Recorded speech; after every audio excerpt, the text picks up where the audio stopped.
guys, welcome back to my channel. I apologize. I know it has been a long time. It's been a lot going on, but we're not going to get into all of that right now. What we are about to get into is these edges because they are puffy. Okay, it's time to do a little touch up right quick, and we are going to talk about things I wish I knew before I started my DIY microlock journey. One of the major things for me, like I wish I knew before I started this whole process, was the importance of anchor parts. And I know you're probably like, well, what are those? They are three. There are three parts that go in your hair before you start doing anything else. There is one that goes across the top of the head from right behind the ear all across to the other side. Then it goes from that same point behind the ear across the nape of the neck, and then across the nape around the base of the head. And then there is one that goes straight down the middle. Now I do mean straight down the middle. I saw someone do them, right? Like I definitely did see someone put the anchor parts in, but I did not understand the importance of those anchor parts. So I kept trying to part my hair and part my hair and part my hair, and everything, it just always seemed crooked. Like I could not figure out why. And it literally took me 14 hours to part my hair, like in the beginning, because I did not have my anchor parts in place. It was a mess. It was awful. If you are deciding to install your own locks yourself, is make sure you put your anchor parts in first before you do anything else. I'm telling you, it will save you so much time. Your overall grid will be in a much better condition as you're moving through the rest of it. If if the grid is something that you're really concerned about, make sure those anchor parts are in place. It makes a huge difference. So another big thing for me that I wish someone would have told me was how delicate starter locks are. Like you think because you're going through the interlock method that they're going to be sturdy. No, they are. It's almost like having braids or like 2-strand twists. Like they are so delicate. And I have to tell you, so one time during this whole process, I flew to Florida for my cousin's birthday party, and she was having a pool party, and I was feeling all confident. I probably had my locks in for about I would say maybe 3-4 months or so, and I didn't have a swim cap or anything while we were at the hotel, and the hotel had a pool. So I was very big on like, oh no, I don't want chlorine in my hair, and so I was all about keeping it shampooed so that I could keep the chlorine out of my locks. It was awful. I'm talking about, that is actually why still to this day, certain portions of my locks are super thin, because the amount of slippage that I had throughout that process was just awful. It was almost like I had to go back in and reinstall, I would say probably like a good 40 locks just in the front and on the sides. It was a mess. The beginning stages of your locks, they are extremely delicate. Treat it as if you are working with a fresh head of locks, palm rows with nothing going on, because man, they gonna fall out. I'm just gonna tell you like that. I don't know what else to say. They're gonna fall out, period. One thing I have found to be very interesting throughout this journey is, just like your locks go through a phase, your scalp seems to go through a phase too with the locks. It's crazy.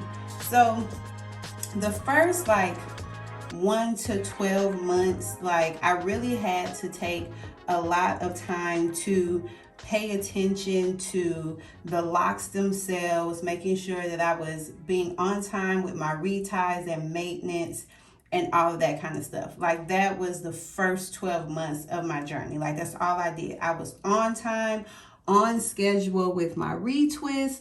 I was braiding and banding. I was making sure that I wasn't doing a whole lot of moisturizing, but I did make sure that they were moisturized because like I said before, I mean, yeah, you have locks, but it's really like loose natural hair. Like the maintenance of them is just, you know, a little bit different as to how the maintenance is treated. But overall, like you still gonna be putting in your time, right? So that was like my main focus, my first 12 months. Then it seems like about month 13 to about 24 or so, it was almost like my locks just seemed to be a bit drier for some reason. Like my hair just wasn't maintaining moisture as it did, you know, that first year, and then also as a loose natural. So I was spending more time using my moisture method with my S-curl and water, you know, keeping it spritzed down, just trying to keep them from drying because I felt like they were really starting to come together, okay? It became a unit, okay, on top of my head. And so I felt like if I continue to moisturize, it would help keep them from binding together so much.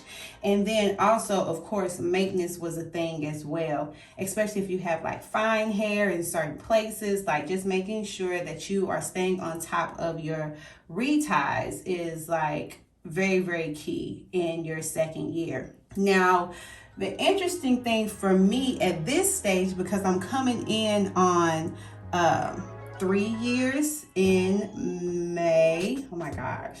It'll be 3 years in May that I have been locked, and I am starting to get certain patches within my hair where I'm getting lots of buildup and flaking on my scalp.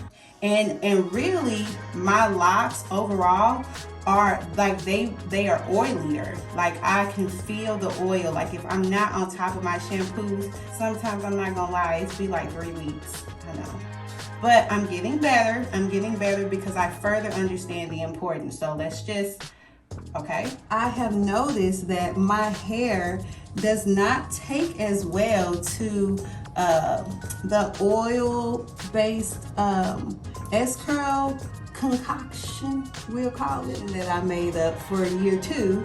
My hair does not like that anymore, and it causes a lot of buildup, it causes a lot of oil, and for whatever reason my hair just hangs on to that oil a bit more. I am still, of course, maintaining, trying to get these little guys like to hang in there, child. They's just not wanting to do it, but whatever. So I'm staying on top of my reties, and everything. Products have changed. At first it was high moisture. Now I'm really just using water. Like I'm not using much else on my locks. And I just shampooed my hair yesterday, and honestly I haven't put anything on my hair. Nothing. I spritzed it with a little bit of water this morning. Nope, I didn't even do that this morning. And my locks are doing much better with me not doing anything. So I guess that's just a phase that my hair is in right now. I don't know, child, okay? I'm just trying to keep them at this point.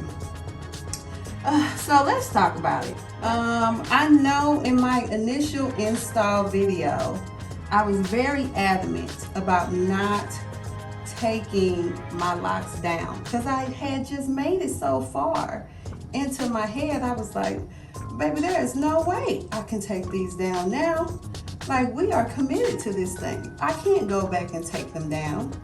But I wish I knew then. The importance of your lock count.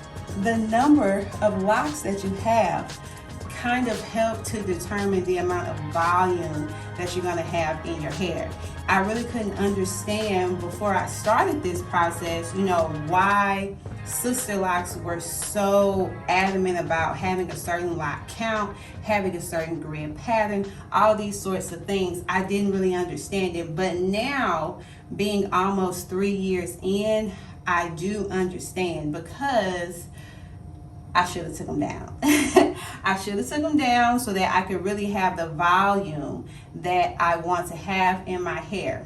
But it's okay. I have found a couple of different methods to be able to create some more volume in my hair overall, and let me tell you, we're going to do it on this channel one day. Shout out to a particular YouTuber. I'm not going to mention her name right now, but when it's time for me to utilize her method, I'm definitely gonna give her props. So y'all just be on the lookout for that, because it's coming to a thumbnail near you. Okay.